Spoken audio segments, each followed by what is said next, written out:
আজকে আমার সাথে ও মেসির সাথে কি ঘটলো সবকিছু শেয়ার করবো আজকের ভিডিও। তো আজকে বিকেলবেলা আমরা সবাই মিলে হাঁটতে বেরিয়েছি, কারণ অনেকদিন ধরে বাইরে হাঁটতে যাই না। আর ভাই সবাই মিলে বিকেলবেলা হাঁটার মজাটাই আলাদা। আমি বিকেলবেলার অপরূপ সৌন্দর্য এক কথা অসাধারণ। তারপর এসব চিপা চাপা অতিক্রম করে চলে আসছে আমাদের ডোনাল্ড ট্রাম্পের খেলার মাঠ। আর ভাই ছোটবেলায় এই খেতে আমি, রোনালদো, মেসি, নেইমার ও বিরাট কোহলি ফুটবল খেলতাম। कौन है ये लोग? कहां से आते हैं ये?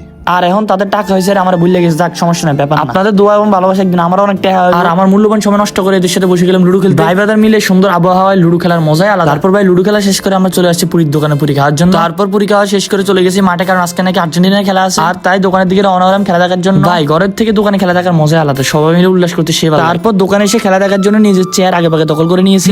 একটু চালাক তো বুঝতে হবে। তারপর খেলা শুরু হওয়ার পর দেখে গুকালা জার্সিওয়ালার নাম, আমি তো ভয় পেয়ে গেছি, আমার আর্জেন্টিনা। কিন্তু পরে দেখি ভাই তারা হ্যাপি ছিল, তারা কোনো গুকালা জার্সিওয়ালা প্লেয়ার ছিল। তারপর দেখা যায় আমার ছোটকালের বন্ধুরা যে আমার মতো বুকে হাত দিয়ে বসে আছে, তারে মনে হয় আজকে খেলতে দিবে না, তার মন খারাপ। কিন্তু পরে দেখে ও না, আমার বিশ্বাসঘাতক বন্ধু নাম এই হালায়। আর আমি যে কত ল্যাংটা দৌড়াইছি, ব্যাপার না, একটা বন্ধু গেছে তো কি হয়েছে, আপনারা তো আমার আছেন। তারপর দেখে আমার বিশ্বাসঘাতক বন্ধু একটা প্যান্টি পেয়ে গেছে। আমি তো উল্লাসে পুরো দোকান চিল্লে বইরে গেলাম, কিন্তু হালায় কামটা করলো কি আমার লোক। যাই হোক, তারপরে আমার বিশ্বাসঘাতক বন্ধু আমাকে তেমন হতাশ করে না, আরো দুটো গোল দিয়েছিল। আর খেলা শেষ করে এখন অনেক রাত হয়ে গেছে, তাই আমি বাসায় চলে আসি। বাসায় এসে আমার প্রচন্ড খিদে লাগে, তাই দুটো ডিম বেজে নিই স্যান্ডউইচ হিসেবে খাওয়ার জন্য। তারপর আমি পাউরুটির সাথে ডিম দিয়ে স্যান্ডউইচ বানিয়ে খেলাম। আর তোমরা আমার চ্যানেলটি সাবস্ক্রাইব করে দাও তাড়াতাড়ি।